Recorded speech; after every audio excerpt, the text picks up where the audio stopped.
आज हम बात करेंगे दक्षिण अफ्रीका के कहे जाने वाले गांधी नेल्सन मंडेला के बारे में, जिनके विचार जीवन बदलने और हमेशा आगे बढ़ने की सीख देते हैं। तो आइए जानते हैं उनके कुछ विचार।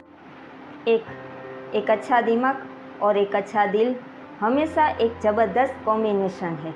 2. एक बड़ी पहाड़ी चढ़ने के बाद व्यक्ति को केवल यही पता चलता है कि चढ़ने के लिए और भी कई पहाड़ियाँ बाकी है। यहाँ बात सफलता के बारे में है। सफलता की कोई सीमा नहीं है। सफलता कोई मंजिल नहीं, बस एक राह है। 3. मैं कोई मसीहा नहीं था, मैं साधारण व्यक्ति था, लेकिन असाधारण परिस्थितियाँ ने मुझे नेता बना दिया। यहाँ नेल्सन मंडेला का कहने का तात्पर्य यह है कि हम असाधारण संजोगों में यदि टिक जाए तो हम ऊपर तक उठेंगे। 4. एक साहसी व्यक्ति शांति के लिए क्षमा करने से डरता नहीं। 5. कोई भी देश वास्तव में तब तक विकास नहीं कर सकता जब तक कि उसके नागरिक शिक्षित न हो।